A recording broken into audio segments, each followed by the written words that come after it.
Salve Bapak Ibu dan saudara-saudariku yang terkasih dalam Kristus.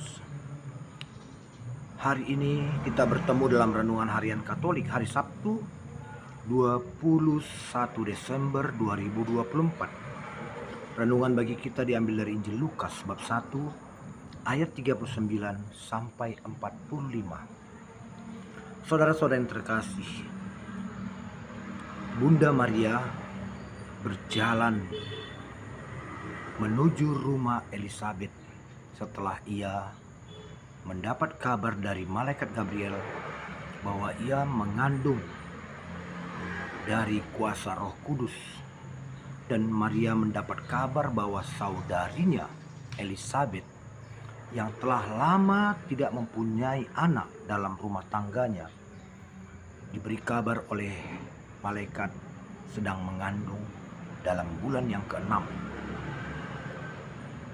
Pertemuan Maria dengan Elisabet sungguh pertemuan yang begitu indah, penuh sukacita. Saat bertemu Elisabet, Maria memberi salam.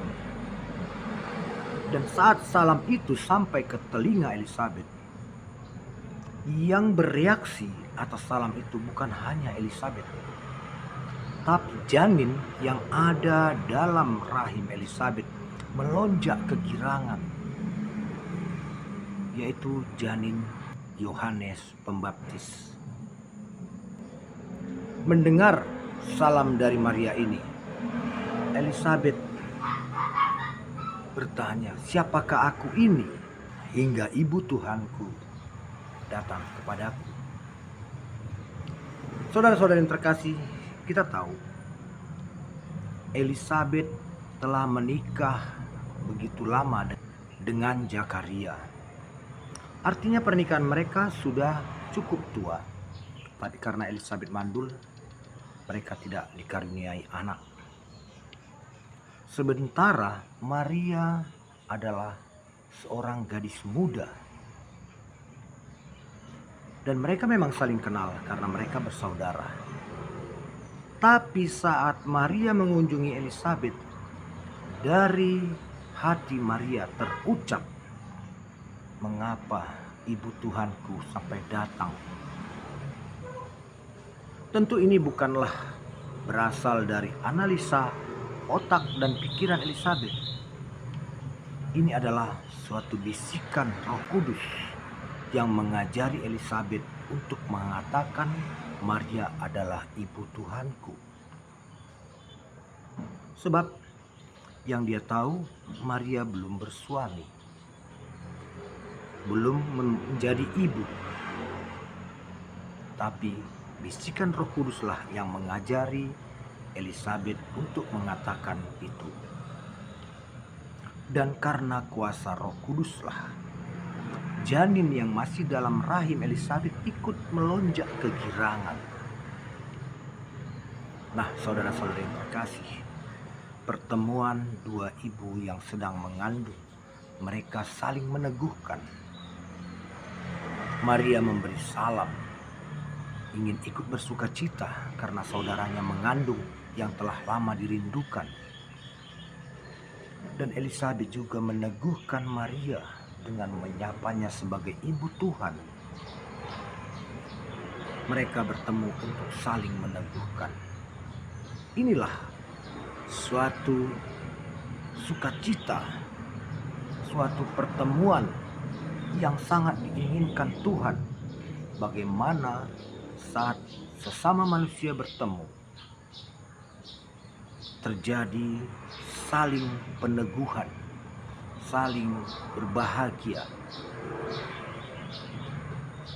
Nah, saudara-saudari yang terkasih, di masa Advent ini kita pun diharapkan dapat meneguhkan saudara-saudari kita, meneguhkan iman mereka, meneguhkan sukacita mereka.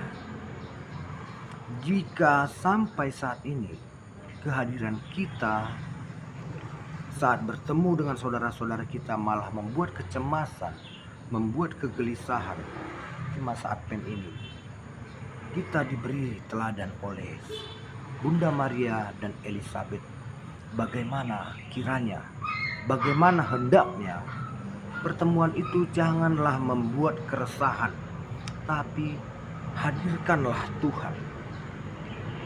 Hadirkanlah kasih saat kita bertemu dengan orang lain, sehingga masa Advent ini bermakna. Masa Advent ini membuat orang merasakan sukacita saat kita hadir, saat kita bertemu dengan mereka. Mereka semua bersukacita. Itulah yang diharapkan kehadiran kita di masa Advent ini. Sebab dengan kita membawa sukacita kepada orang lain, kita menghadirkan Tuhan di sana, menghadirkan Yesus di sana, karena Tuhanlah Raja Kasih. Nah, saudara-saudari yang terkasih, Natal sudah semakin dekat. Tinggal hitungan beberapa hari lagi. Mari kita persiapkan, kita manfaatkan waktu yang masih ada ini. Kita jadikan kita sumber sukacita bagi orang yang kita jumpai, seperti Bunda Maria menjadi sukacita bagi Elisabet, dan Elisabet pun menjadi sukacita bagi Maria. Begitu juga kehadiran Bunda Maria menjadi kegembiraan bagi Yohanes yang ada dalam rahim. Bagaimana ia melonjak kegirangan, karena walau masih dalam rahim, mereka telah bertemu antara Yohanes dan Yesus, antara Yohanes dengan Maria, antara Elisabet dengan Yesus, dan Elisabet dengan Maria. Nah, saudara-saudari yang terkasih, kiranya kita berusaha menjadi sukacita bagi orang lain, hingga masa Advent ini pun sungguh-sungguh bermanfaat bagi kita dan bagi orang-orang yang kita jumpai dimanapun kita berada. Amin. Selamat Advent, Tuhan memberkati.